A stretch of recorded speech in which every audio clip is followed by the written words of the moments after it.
하나님이 우리에게 주시는 말씀 마태복음 16장 13절부터 20절입니다. 마태복음 16장 13절부터 20절 같이 읽습니다.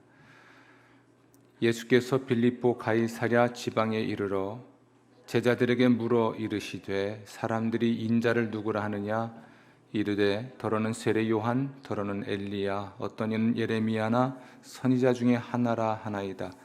이르시되 너희는 나를 누구라 하느냐 시몬 베드로가 대답하여 이르되 주는 그리스도시요 살아계신 하나님의 아들이시니이다. 예수께서 대답하여 이르시되 바요나 시몬아 내가 복이 있도다. 이를 내게 알게 한 이는 혈육이 아니요 하늘에 계신 내 아버지시니라. 또 내가 내게 이르노니 너는 베드로라. 내가 이 반석 위에 내 교회를 세우리니 음부의 권세가 이기지 못하리라. 내가 천국 열쇠를 내게 주리니 내가 땅에서 무엇이든지 매면 하늘에서도 매일 것이요 내가 땅에서 무엇이든지 풀면 하늘에서도 풀리리라 하시고 이에 제자들에게 경고하사 자기가 그리스도인 것을 아무에게도 이르지 말라 하시니라. 아멘. 아멘. 2020년 6월에 우리 기독교대한 성결교회의 신앙 그리고 영성 설교 교육의 주제가 성결교회입니다. 성결교회. 따라서 6월 한 달 동안 성결교회가 어떤 교회인지 우리가 듣게 될 텐데요. 우리 성결교회는 기독교대한 성결교회라 하고요.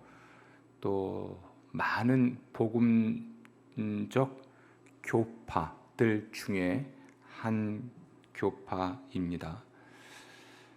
그래서 우리가 성결교회에 대한 설교를 듣겠지만 그러면 교회가 무엇인지에 대해서부터 알아야 할 겁니다. 그래서 6월 한 달 동안 교회가 무엇인지 또 성결교회는 또 무엇인지 또 우리 함께하는 교회는 어떤 교회인지를 알게 되겠죠. 하지만 이런 이야기가 굉장히 좀 딱딱하고 또 불편하게 느껴질 수 있는 것은 한국의 교회도 많고 교파도 너무 많다라는 비판이 있기 때문인 것 같아요. 교파도 많고 교회도 너무 많다는 비판 때문인지는 모르겠습니다만 우리가 어떤 특정 교파에 소속한다든지 혹은 특정 교회, 지역교회에 소속한다든지 하는 것들에 대해서 굉장히 부정적이고 회의적인 것 같습니다. 심지어 어떤 사람들은 어떤 특정 교회를 다니지 않는 것이 그리고 어떤 특정 교파에 소속하지 않는 것이 더 옳은 일이라고 이야기하는 사람들도 있고요. 또 그렇게 말하면 굉장히 멋있는 사람처럼 보여요. 나 교회는 안 나가지만 그리스도인이야. 우리 교회는 어느 교파에 소속되지 않았지만 교회야. 이렇게 말하면 굉장히 멋있는 사람처럼 보이기도 하지요. 최근에 우리 코로나19 지난 한 주 동안 코로나19에 감염된 확진자들이 소규모의 교회에서 많이 발생했다는 이유만으로 한국 교회 전체가 무슨 코로나19의 그 숙주들처럼 여겨지고 있기도 하고요. 또 그렇게 우후죽순처럼 많이 교회들이 있는 것에 대해서 또 교파들이 많다는 것에 대해서 굉장히 회의적인 분위기가 형성돼 있어서인지 우리가 교회를 다닌다고 하면 이렇게 자랑스럽게 말을 하지 못하고 또 어떤 모임에서 우리 교회는 기독교에 대한 성결교회입니다 라고 말을 하는 것에 대해서 용기를 낼 수 없다든지 그런 현상들이 생겨나는 것 같습니다. 또 코로나19가 가져온 우리의 변화 중에 하나는 온라인으로 예배를 드리는 분들과 또 현장에서 예배를 드리는 분들이 좀 분리가 돼 있기 때문이죠. 보통 우리는 교회를 다닌다 그러면 적어도 어느 특정 지역 교회에 다니는 것이고요. 그 교회를 다니는 사람들은 정해진 시간에 그 예배당 건물에 함께 모여서 예배를 드리거나 성경을 공부하거나 기도회를 하거나 등등을 해왔죠. 그런데 이게 어려워졌거나 또는 못하게 됐거나 불편하게 된 겁니다. 온라인으로 예배를 드리는 사람들도 그러면 우리 함께하는 교회 성도일까? 또는 현장에 와서 예배를 드리는 사람들만 함께하는 교회 성도일까? 나는 온라인으로 예배드리면 안 되나? 또 온라인으로 헌금을 하는 것에 대해서도 문화적으로 굉장히 거북해하는 사람들도 있는 것 같아요. 그래서 교회가 무엇인가라고 하는 이 질문은 그 어느 때보다도 중요한 질문으로 보입니다. 교회가 무엇인지에 대해서 우리가 정확하게 정의하고 안다면 형식이 어떻게 바뀌든 어떤 형식으로 모이든 어떤 형태로 모임을 갖든 또 어떤 형태와 형식을 통해서 교회의 구성원으로서의 책임을 다하든 간에 우리가 덜 불편할 텐데 이 교회가 무엇인지를 정확히 이해하지 못해서 많은 오해가 생긴 것 같습니다. 이런 의미에서 보면 퍽 다행이라 생각을 해요. 뭐가 다행이냐면 6월 한 달 동안 적어도 세 번에 걸쳐서 교회가 무엇인지 또 성결교회는 무엇인지 또 함께하는 교회는 무엇인지 그렇다면 우리가 신앙생활을 바르게 하고 특히 예수님이 세상에 다시 오실 것을 기다리는 사람들로서 교회를 다닌다는 것 어떻게 다니고 어떻게 신앙생활을 해야 하는 것인지를 알 수 있기 때문이죠. 귀담아 잘 듣고 여러분 건강한 그리스도인이 되고 또 교회를 다니는 또 교인들이 되시기를 부탁을 드리겠습니다.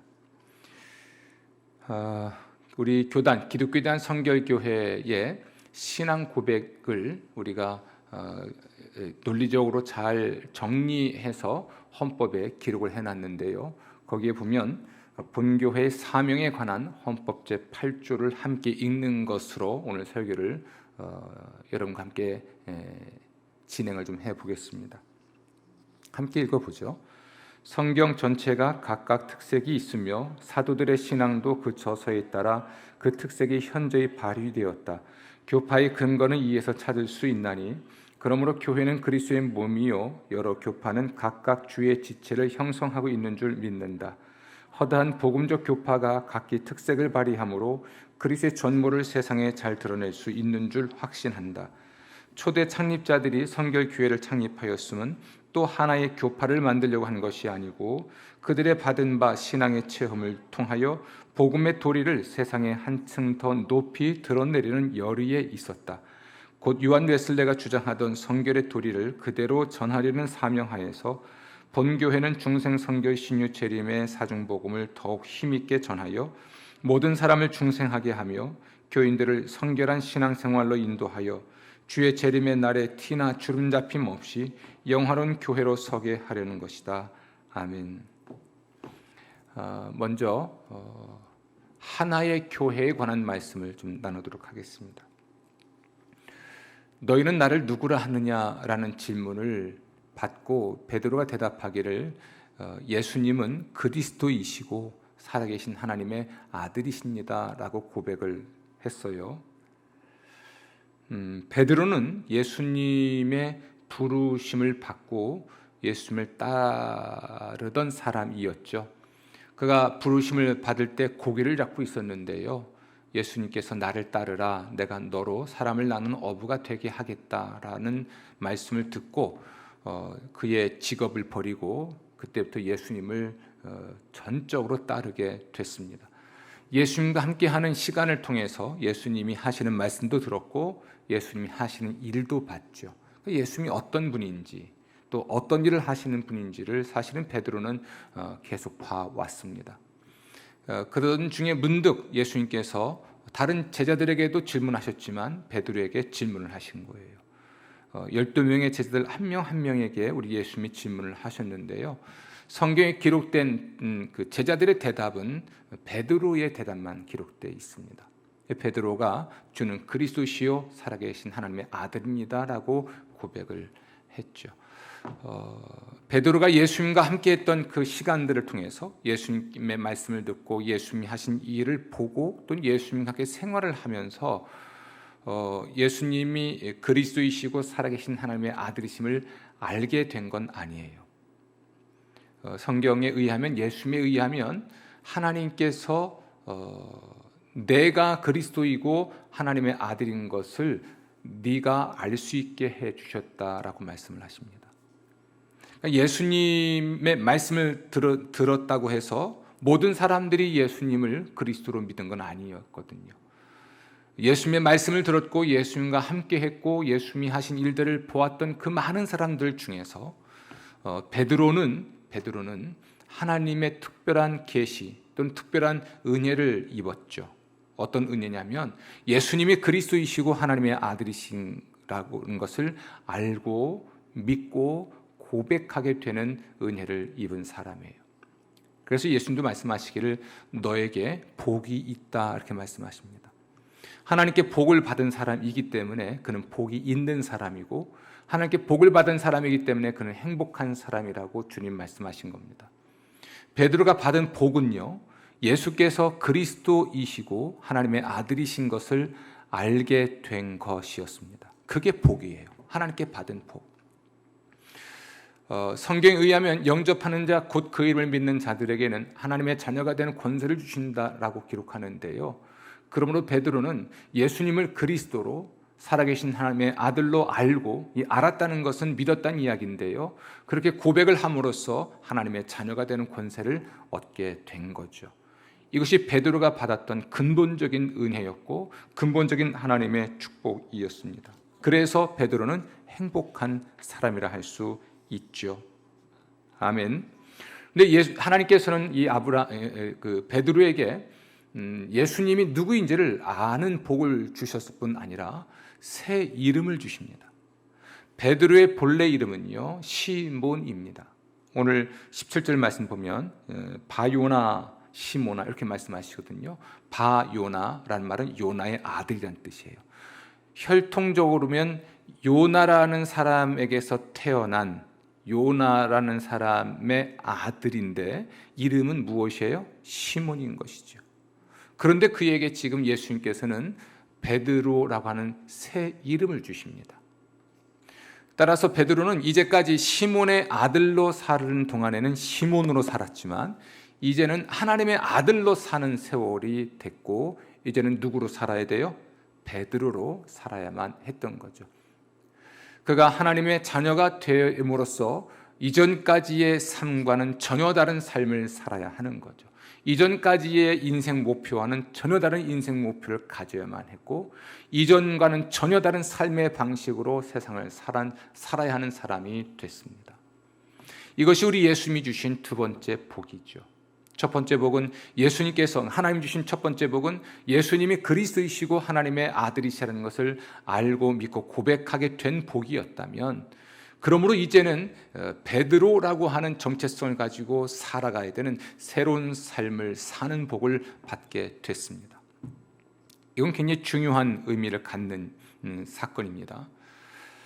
예수님께서는 이제 곧 예수님 자신이 하려고 하는 일이 있었는데 그 일을 하기 위한 기초로 또는 그 일을 시작할 수 있는 그 동료로 베드로를 선택하신 것이었습니다.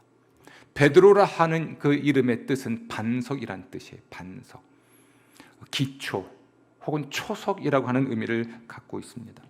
예수님은 뭘 하려고 하셨냐면 내가 내 교회를 세우겠다라고 말씀하셨는데 예수님은 자신의 교회를 세우려고 하셨어요. 교회를 세우려고 하는데 그 교회의 기초가 될 사람 또는 그 교회를 세우려고 할 때에 그 최초의 사람이 되도록 베드로를 선택하신 것이죠.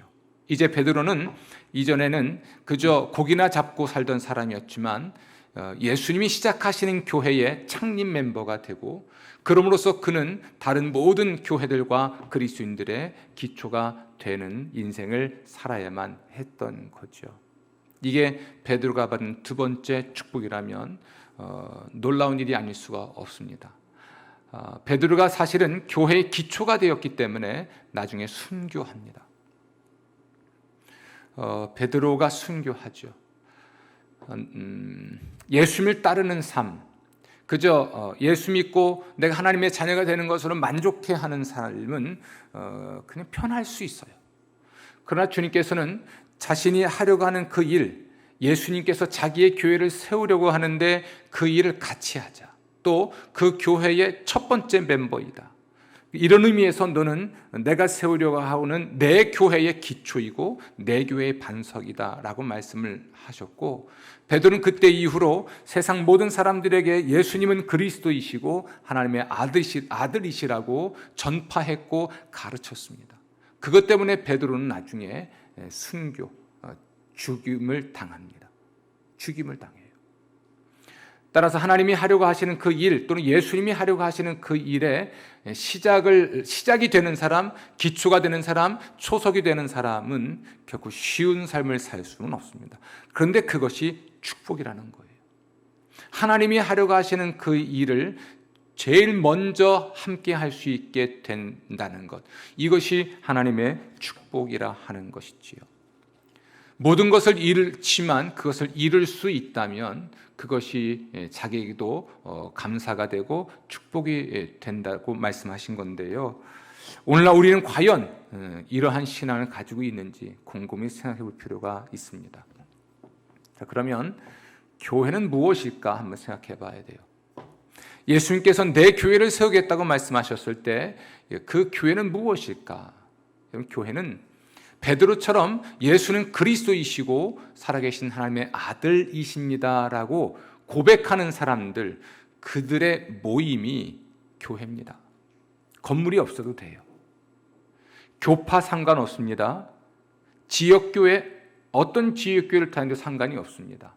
어느 지역교회를 다니든 어느 교파에 소속되어 있든 간에 또 어느 국가의 사람이든지 간에, 그러니까 인종, 종족, 또 혈통, 남자, 여자, 나이에 많고 적음 이와 상관없이 예수님을 그리스도라고 고백하고 하나님의 아들이라고 고백하는 그런 신앙을 가진 사람들, 그들의 모임이 바로 교회입니다.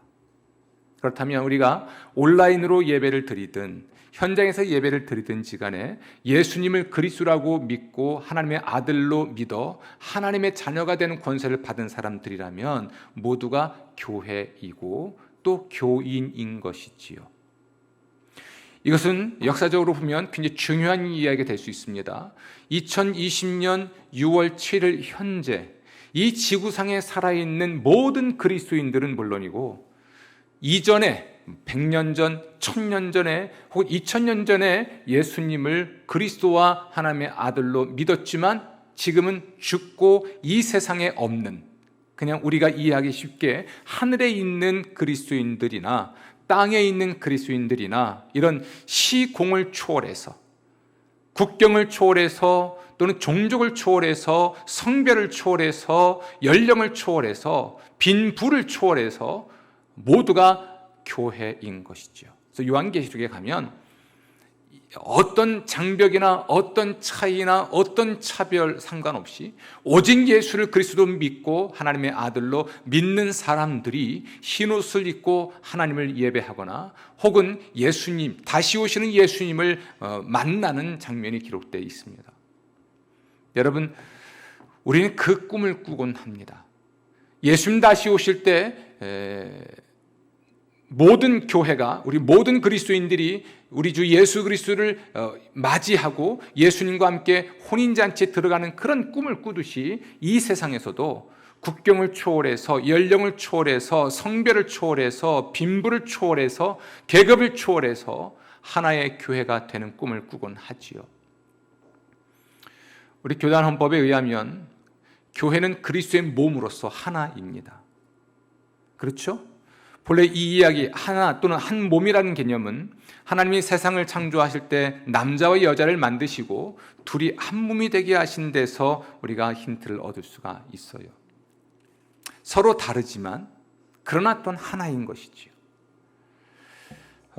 우리가 예수는 그리스도시고 살아계신 하나님의 아들이라고 고백하는 이 신앙 고백, 그 고백의 내용, 이걸 좀 더 확장해서 확장해서 우리 모든 교회들은 지난 1000년 동안, 1500년, 1700년, 1800년 동안 조금 이제 기간을 이제 4, 4, 5 시켜서 확장하면 2000년 동안 고백해 온 것이 있는데 사도신경이라고 하는 것입니다.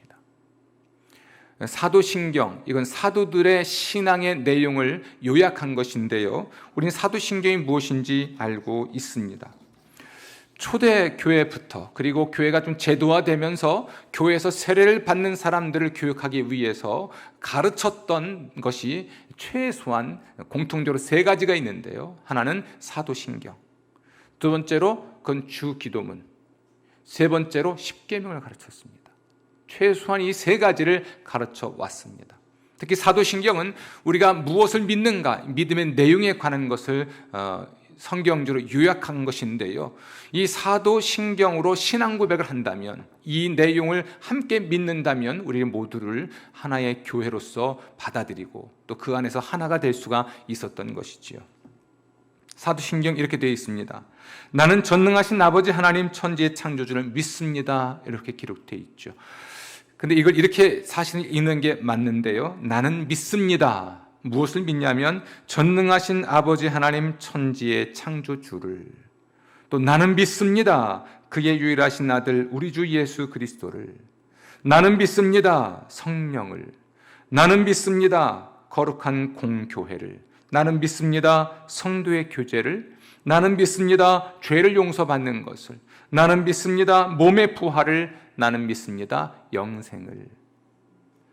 이렇게 하나님에 대하여, 예수님에 대하여, 성령님에 대하여, 교회에 대하여, 성도의 교제에 대하여, 죄 용서에 대하여, 몸의 부활에 대하여, 영생에 대하여 믿는 내용이 같기 때문에 시공을 초월해서 모든 그리스도인들이 하나의 교회라 말을 할 수 있는 것이지요. 이단만 아니라면. 이런 의미에서 주기도문도 굉장히 중요하죠. 기도를 가르쳐달라고 했던 제자들에게 예수님께서 가르치신 기도인데요, 이렇게 기도하라라고 예수님이 말씀을 하셨어요. 이건 기도의 내용이기도 하고요, 기도의 형식이기도 합니다.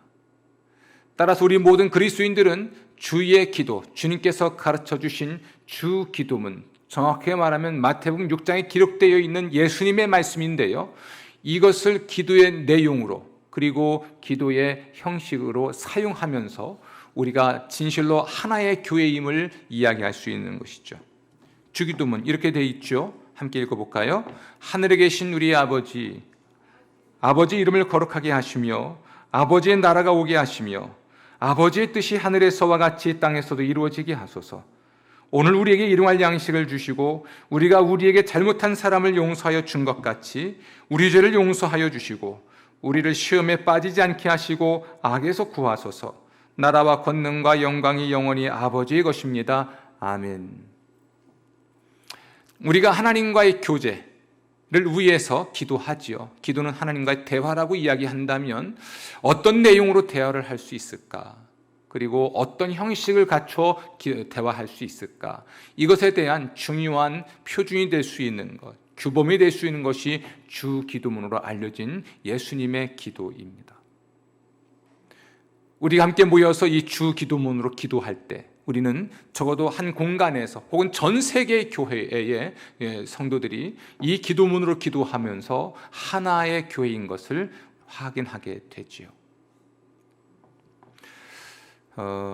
캐나다에 공부하는 것 때문에 갔다가 캐나다 사람들은 어떻게 예배를 드리나 궁금했었습니다. 전에 독일을 간 경험도 있고 영국을 간 경험도 있는데 어떻게 예배를 드리나 하고 가보면 사도신경으로 신앙 고백을 하고 주기도문으로 기도를 하더라고요. 다른 게 있다면 언어가 달라요. 언어는 다른데, 그리고 표현하는 순서나 방식은 다른데 내용이 같은 거예요. 같은 내용으로 신앙 고백하면서 나는 이것을 믿습니다 라고 하니까 형제애가 느껴지는 겁니다. 아, 이게 인종은 다르고 언어는 다르지만 형식도 다르지만 내용이 같으니까 본질이 같다는 생각이 들더라고요. 또 하나, 우리 그리스도인이 그러면 어떻게 살 것인가를 위한 삶의 규범으로 하나님은 우리에게 십계명을 주셨습니다.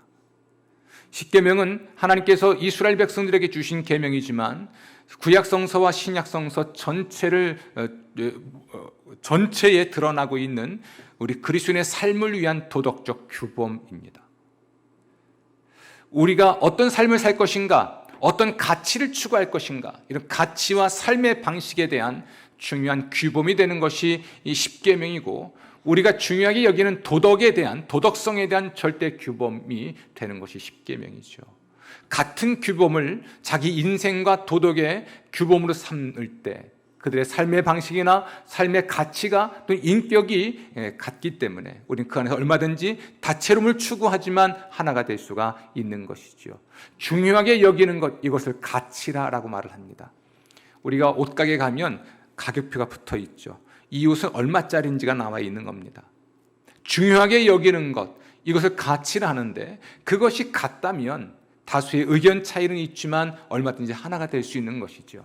따라서 십계명을 우리가 이렇게 고백하면서 나의 도덕적 규범으로 삼겠습니다, 나의 삶의 중요한 가치로 삼겠습니다, 나의 중요한 삶의 방식으로 삼겠습니다 라는 마음을 가지고 함께 십계명을 읽어보도록 하지요. 이렇게 만들어 봤는데요, 다 같이 함께 읽습니다. 1.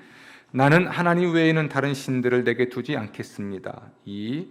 나는 나를 위하여 새긴 우상을 만들지 않고 그것들에 절하지 않고 그것들을 섬기지 않겠습니다. 3.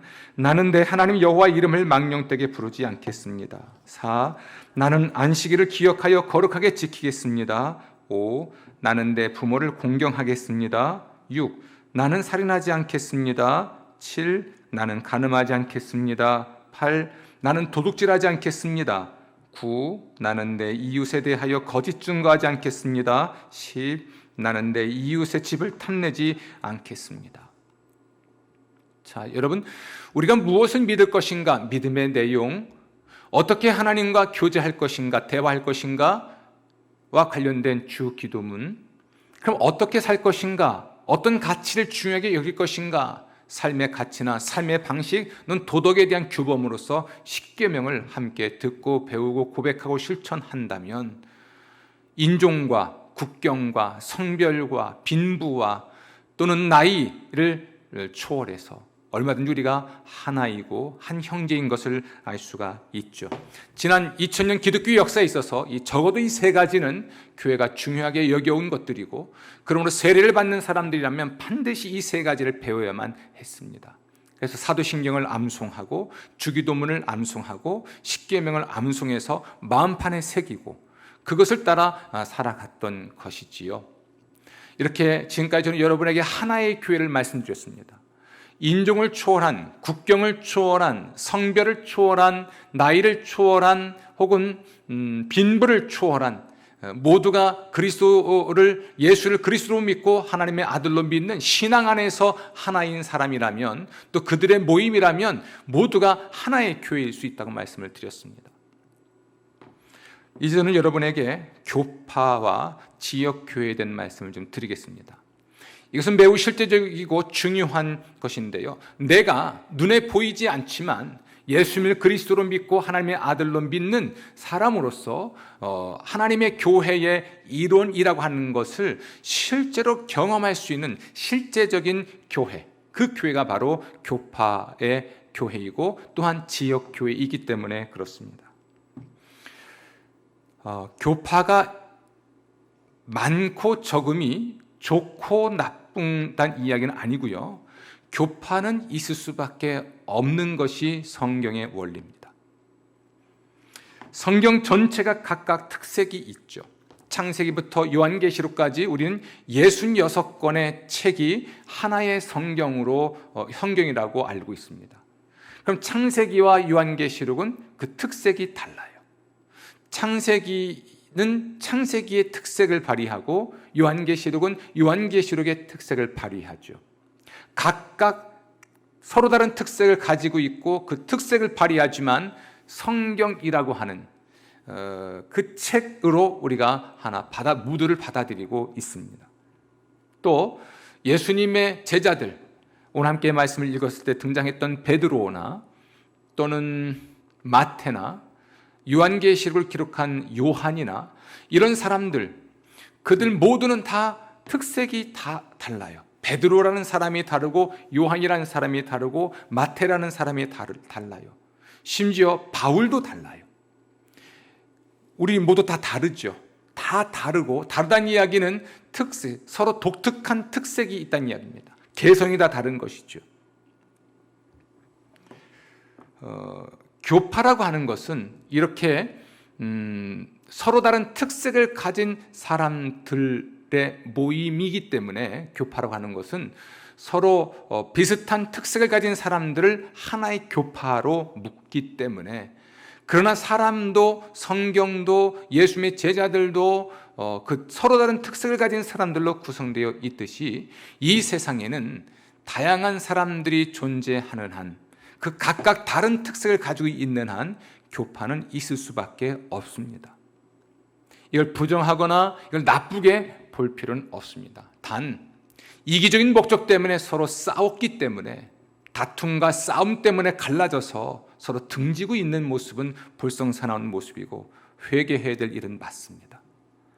그러나 사람이 다양하고 다양한 사람이 서로 다른 특색을 발휘하는 것이 사람이 사는 것이라면, 이것이 하나님의 창조 질서에 나타나는 것이고 하나님의 나라에서 드러나는 것이라면, 그 교파는 우리가 받아들일 수밖에 없고, 교파 교회에 소속되지 않고 살아가는 사람은 아무도 없다 해도 과언이 아니겠죠. 어떤 사람은 성결교회라고 하는 교파 교회를 다닐 것입니다. 여러분이겠죠. 어떤 사람은 장로교회라고 하는 교파 교회를 다니겠고, 어떤 분은 감리교회, 어떤 분은 침례교회, 어떤 분은 순복음교회 등등 여러 교파 교회를 다니게 되겠죠. 어느 교파 교회든지 간에 아까 말씀드린 대로 사도신경, 주기도문, 십계명 등등 같은 내용의 신앙을 고백하고 가치를 공유하고 삶의 방식을 공유한다는 측면에서 모두가 하나의 교회는 맞고, 그러나 서로 특색이 달라서 각각 다른 무리를 지어서 하나님을 믿고 예배를 드리고 또는 신앙생활을 해나가는 사람들로서 서로 다른 교파에 속돼 있는 것이지요. 따라서 우리가 어느 교파가 있고 교파에 속된다는 것 자체를 부끄러워하거나 부정적으로 볼 필요는 없습니다. 기존에 우리 한국에 있는 많은 교파들을 비판하는 분들이 있는데요, 생각해 보세요. 성결교회 마음에 안 들고, 침례교회 마음에 안 들어, 장로교회도 마음에 안 들고, 감리교회도 마음에 안 들어. 나는 어느 교파에도 소속되지 않은 사람이야. 그런 사람들만 모인 사람들이 있어요. 재밌는 건 그들도 한 무리라는 것이죠. 성결교파는 아니고, 침례교파도 아니고, 감리교파도 아니고, 장로교파도 아니고 무명교파인 것이죠. 그렇죠? 사람은 어쩔 수 없이 그렇게 무리가 지어져 있습니다.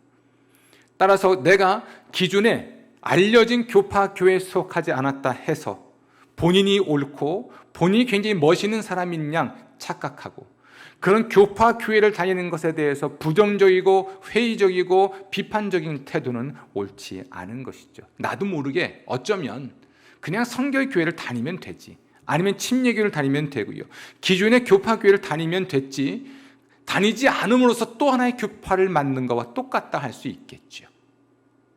어떤 모순인지 여러분 아시겠죠. 기독교에 대한 성결교회는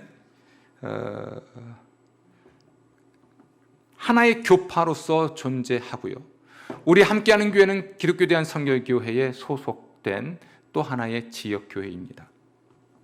교회는 그리스도의 몸이고 여러 교파는 각각 주의 지체를 형성합니다. 그리고 하나의 교파가 그리스도의 몸이라면 지역교회는 그 교파의 지체를 형성하고 있죠. 또 우리 함께하는 교회는 그리스도의 몸으로서 하나이지만 성도들 개개인은 우리 그리스도의 몸의 지체를 형성하고 있죠. 하나이지만 다양한 그러한 하나의 지역교회, 하나이지만 다양한 하나의 교파교회, 하나이지만 다양한 주님의 교회, 이렇게 말을 할 수가 있습니다.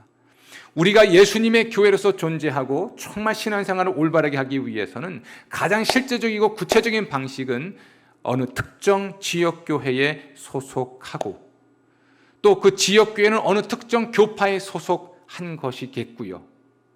이런 방식으로 우리는 예수님의 교회가 되고 예수님의 교회로서 구체적이고 실제적인 경험을 할 수 있게 되는 것입니다. 우리 선교교회는 어떻게 시작됐을까? 이렇게 되어 있습니다. 초대 창립자들이 선교교회를 창립한 이유는 그들의 받은 신앙의 체험을 통하여 복음의 도리를 세상에 한층 더 높이 드러내리는 열의에 있었다라고 우리 교단 헌법이 이야기를 해요. 여러분, 초대 창립자들이 선교교회를 창립한 이유는 뭐냐면 그들이 받은 신앙의 체험을 통하여 그들이 받은 신앙의 체험이 달랐어요. 제가 받은 신앙의 체험과 여러분이 받은 신앙의 체험이 달라요. 우리 성결교회를 창립한 분들은 그들이 체험한 신앙이 있었는데 그 체험한 신앙이 뭐냐면 바로 성결이었습니다. 좀 구체적으로 말하면 중생, 성결, 신유, 재림이라고 하는 그 신앙을 체험을 했어요. 따라서 그들은 중생, 성결, 신유, 재림의 사중 복음을 체험하고 그것을 그러므로 전하고 가르침으로써 예수님의 복음이 무엇인지 사람들에게 전할 수 있게 된 것이지요. 이렇게 말하면 어떨까요? 성경책이 있습니다. 이게 면이 몇 개입니까? 하나, 둘, 셋, 넷, 다섯, 여섯인가요? 성결교회는요, 요 앞면을 가지고 성경 전체, 예수님을 설명한다고 보면 돼요. 다른 모든 것도 설명하지만 성결교회는 사중복음을 경험했고 그 사중복음을 통해서 예수님을 설명을 하려고 한 것이지요. 복음을 전하려고 한 것이죠. 장로교회는 여기 옆면이라고 하자고요. 요 부분을 가지고 그들이 체험한 신앙은 고면이었으니까 장로교회는 장로교회의 신앙체험이 있고 감리교회는 감리교회의 신앙체험이 있고 순복음교회는요 순복음의 신앙체험이 있고 침례교회는 침례교회의 신앙체험이 있고 성결교회는 성결교회의 신앙체험이 있는 거예요. 그 체험이 잘못된 게 아니라 다 각자의 신앙체험을 토대로 예수님이 어떤 분인지를 사람들에게 전하고 가르쳐 온 것이지요. 그래서 성결교회는 사중복음으로 그 특징을 말할 수가 있는 겁니다. 김상준, 정빈이라고 하는 두 분이 일본 유학을 갔다가 거기서 사중복음의 신앙을 체험합니다. 그리고 신학교를 졸업하고 한국으로 돌아왔어요. 한국으로 돌아와서 그들이 예수님의 복음을 전하는데 중생의 복음, 성결의 복음, 신유의 복음, 재림의 복음의 방식으로 예수님의 복음을 전하기 시작했어요. 이것을 듣고 사중복음을 듣고 사람들이 예수를 믿게 된 겁니다. 예수를 믿는 사람이 생겨나니까 김상준, 정빈 이 두 분은요 그 사람들을 주변에 있는 교회로 보내준 겁니다. 그때 김상준, 정빈이라는 분이 복음을 전해서 예수 믿게 된 사람들을 감리교회로 보내고 장로교회로 보낸 것이죠. 그런데 보내도 안 가고 자꾸 모여. 그러니까 하는 수 없이 모이게 됐고 그래서 하나의 교회가 됐고 두 개의 교회가 됐고 네 개의 교회가 되다 보니까 여러 교회가 합해져서 하나의 교파가 됐어요. 그래서 우리 성결교회는 자생적 교단이라고 합니다.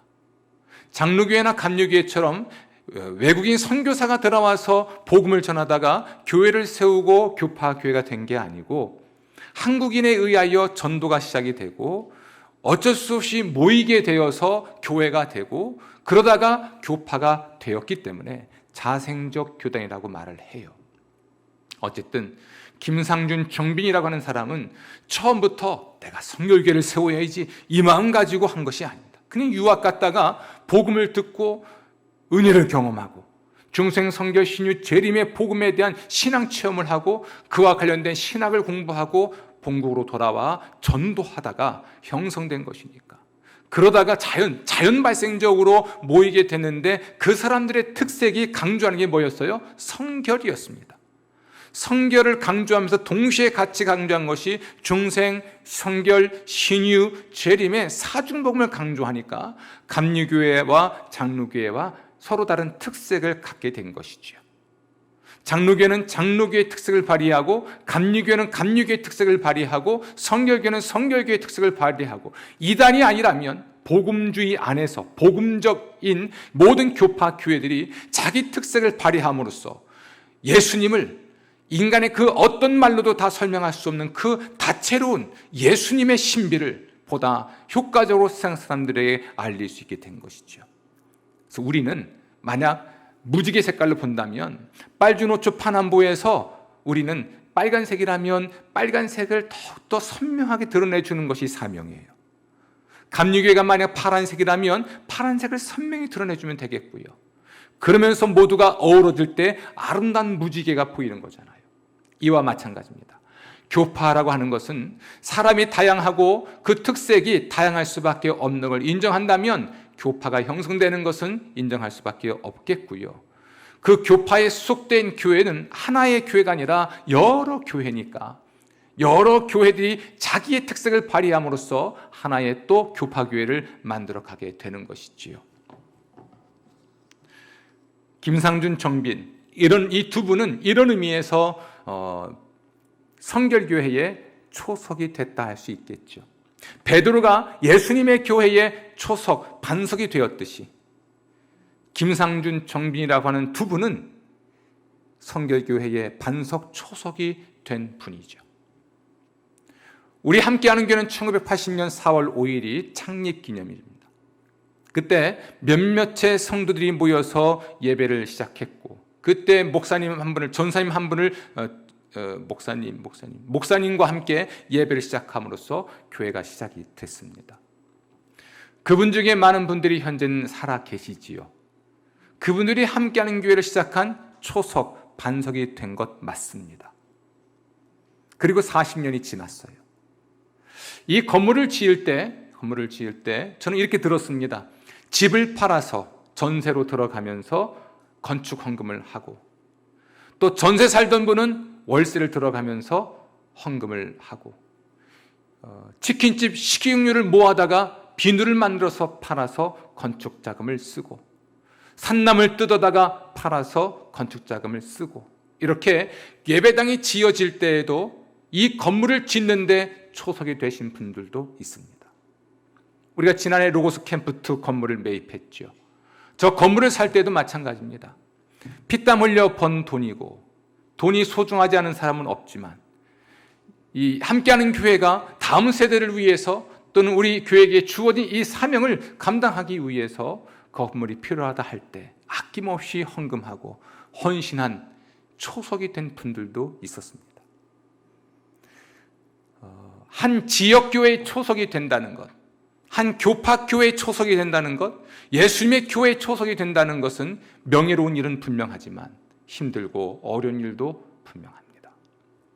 저는 여러분들이 우리 함께하는 교회가 예수님의 복음 위에 세워진 교회이고요, 기독교에 대한 성결교회의 신앙 사명과 또는 목적 위에 세워져 있고요, 또 우리 함께하는 교회가 지금 주장하고 있는 사명, 우린 중생 성결 신유 재림의 복음으로 한 사람을 성결한 신자로 세워 하나님과 사람과 자연을 사랑하게 한다고 하는 사명 선언문과 피스 2030이라고 하는 비전 선언문 토대 위에 이 교회가 세워지고 있다면 어느 지점에선가 여러분도 초석이 되어야 할 필요가 있을 것입니다. 항상 그런 기회가 있는 것은 아니에요.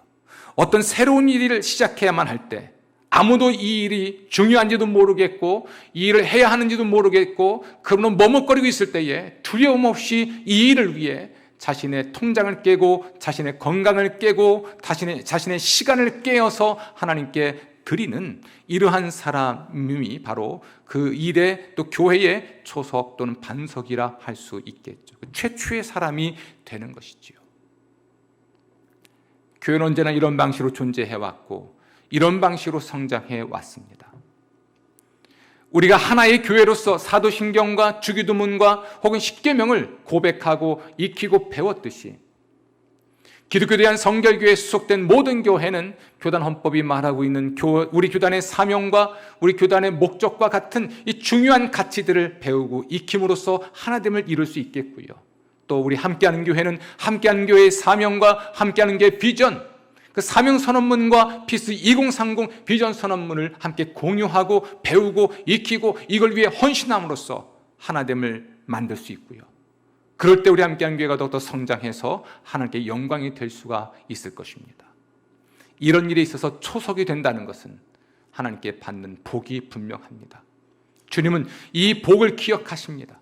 비록 세상에서는 모든 걸 잃을 수 있고 심지어 베드로처럼 순교할 수 있겠지만 그래도 그 한 사람 때문에, 그 한 사람의 희생과 헌신 때문에, 그 소수의 헌신과 희생 때문에 주님의 교회가 세워지고 하나의 교파 교회가 만들어지고 하나의 지역 교회가 만들어졌다면 주님께서는 그걸 잊지 않고 세상 다시 오실 때 축복하시고 그에 대해 보상하실 줄로 믿습니다.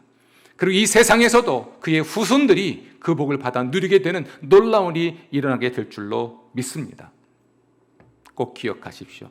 주님이 자신의 교회를 세우겠다고 말씀하셨을 때 음부의 권세가 결코 이길 수 없다고 말씀하셨습니다. 음부의 권세라고 하는 것은 죽음의 권세를 말하는데요. 그렇습니다. 사람은 죽여도 신앙은 죽일 수 없는 것이죠. 베드로는 순교했으나 그의 신앙을 계승한 교회가 끊임없이 세워졌습니다. 김상준, 정빈 두 분은 돌아가셨지만 그들의 신앙과 그들의 신학이 지금도 계승되고 있고요. 함께하는 교회를 세웠던 목회자가 세상을 떠났거나 세웠던 성도 중에 세상을 떠난 성도가 또 있지만 그들의 신앙과 그들의 헌신이 지금 함께하는 교회를 세워가고 있듯이 사람은 죽어도 또 죽일 수 있지만 교회는 무너지지 않습니다. 사탄이 교회를 무너뜨리기 위해 사도들을 죽였지만 교회는 계속해서 세워졌듯이 사탄이 교회를 허물기 위해서 오염시키고 분열시켰지만 여전히 교회가 이 세상에 있고 많은 사람들에게 예수의 복음을 전하고 있듯이 교회는 무너지지 않습니다. 세상 끝날이 되면 분명히 승리할 것이고 예수님 다시 오시면 우리가 죽은 신자는 부활하고 살아있는 신자는 변화된 후에 예수님과 함께 왕노릇하게 될 것입니다. 지금은 소수의 사람들만이 예수께서 그리스도이시고 하나님의 아들이시라고 믿고 있고 다수는 그렇지 않지만 그래서 예수님이 그리스도이시고 하나님의 아들이신 것을 아는 사람이 소수에 불과하지만 예수님 다시 오실 때는 이 세상 모든 사람들이 예수님께서 정말 그리스도이시고 하나님의 아들이시라는 것을 알게 될 것입니다.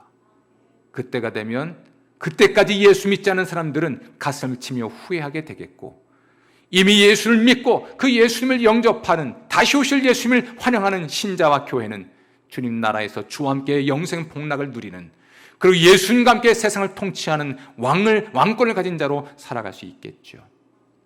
비록 세상 살이는 물론이고 신앙생활이 어렵다 해도 내가 어디 가서 교회를 다니고 그리스도인이라고 말하는 것이 부끄럽게 만드는 세상이라 할지라도 절대로 부끄러워하지 마십시오.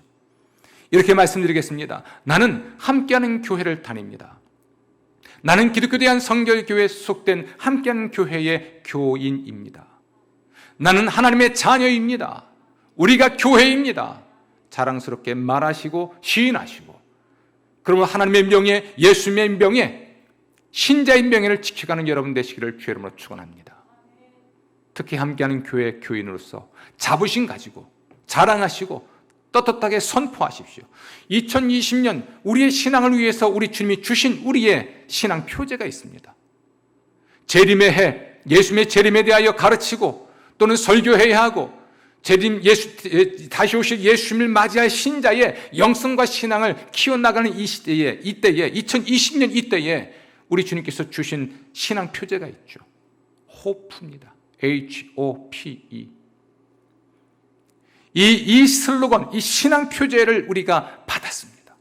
이것을 이루기 위해서 헌신하는 열정 또는 헌신이 매우 필요한 때입니다.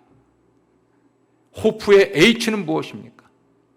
이것은 아너를 말하는데 명예를 말합니다. 하나님과 교회와 그리스도인의 명예를 지키기 위해 성령 충만하여 성결한 삶을 살자는 것이죠. 호프의 O는 무엇입니까? 일상입니다. 기독교적 세관을 형성하여 우리가 이 세상에서 우리의 일상을 예물로 드리자는 것이죠. 세 번째 P는 프라이즈입니다. 공적 영역에서의 우리의 책임을 다하는 교회, 가정, 일터, 국가에서 책임을 다함으로써 그리스도인답게 처신함으로써 주님이 주실 상을 받을 수 있다는 신앙의 확신으로 우리는 프라이즈라고 하는 중요한 개념을 갖고 있습니다. 마지막으로 encouragement인데요, 모이게 힘쓰고 서로 권면함으로써 혼자 이길 수 없는 악을, 그 사탄을 함께 이기자는 것이죠. 이렇게 같은 신앙 표제를 가지고 함께 모이고 이걸 이루기 위해 노력하는 이 모습이 하나된 교회의 특징이라 할 수 있습니다. 사랑하는 성도 여러분, 우리 함께하는 교회가 기독교에 대한 선교교회에 수속되어 있다는 것도 꼭 기억하시고, 그 토대가 바로 예수의 복음인 것도 자랑스러워 하시면서 이 마지막 때를 살아가시고 교인으로 사시기를 주의 이름으로 축원합니다. 여러분에게 하나님의 은혜가 함께 하시기를 기원합니다. 기도하겠습니다.